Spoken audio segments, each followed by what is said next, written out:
Welcome back to the Star-Telegram video. I'm Shireen Williams and this is Clarence Hill, and we cover the Cowboys.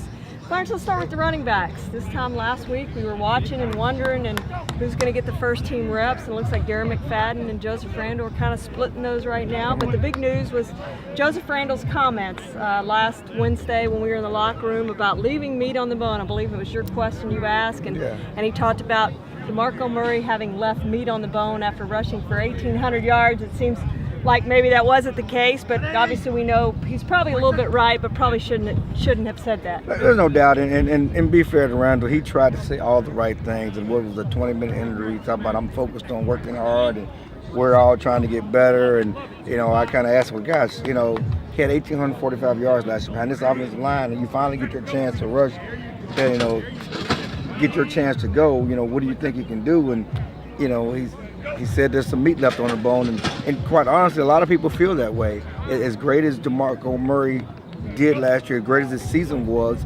there were times when you thought that, he could have taken it to the house. That's one thing that Murray wasn't. Well, he's not a home run hitter, but what's also true is that Murray also was one of the top rushers in the league yards after contact. We can't kick his butt for not finishing runs or finishing long runs. We're not giving him credit for the tough yards. That's one thing that is lacking in this running back crew. Certainly, you do have home run hitters in Darren McFadden and Joseph Randle, and guys who can take it to the house. But the big question is, who's going to get the tough yards? Who's going to get the dirty yards that Jason talked about? Who's going to get the yards after contact? That's what we don't have in this group right now.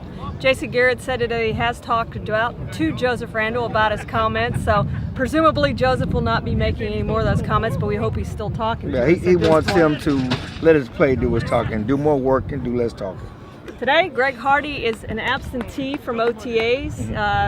He had his appeal hearing last week. I know the Cowboys are hoping that gets reduced from the 10 games that it currently stands, hoping for a 4 to 6 game in there. Obviously, the less would be better for the Cowboys to get Greg Hardy back on the field as a pass rusher. But Clarence, what do you think Greg Hardy's going to bring, and how long do you think he's going to be gone? Well, number one, he is a premier pass rusher. Pro Football Talk did a ranking of Cowboys players, and they listed him as an elite player, one of 2 elite players, not Pro Football Talk, Pro Football Focus, but they ranked him as one of only the 2 elite players on his team, him along with Dez Bryant.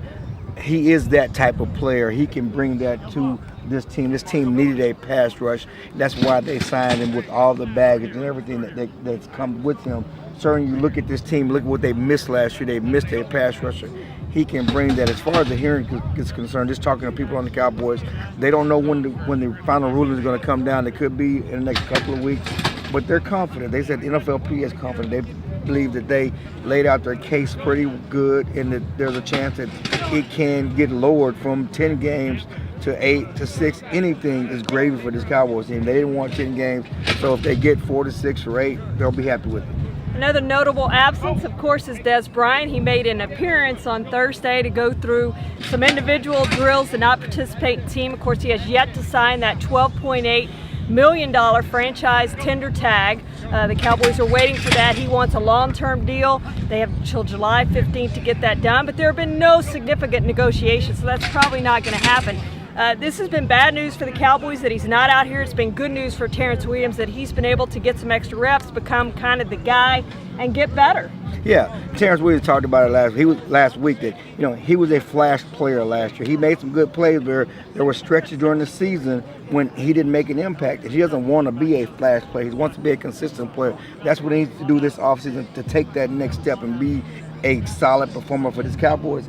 Out here, he is the lead dog. He gets to get most of the pass from Tony Romo. He gets to move around and be that guy, and it's focused on him and the Cowboys so he can be a more consistent player. Regarding Dez Bryant, they were excited to see him come out at least one day last week and do some individual drills. I don't think he's going to do that again because he did not sign the proper paperwork in addition to not signing his tender to cover himself. If he's going to come out here, they want him at least to sign some paperwork to cover himself in case of injury, let alone sign his tender. So, they want him to do that. He's going to do that before he comes back and does anything else. We'll see you again next week. I'm Shireen Williams, and this is Clarence Hill.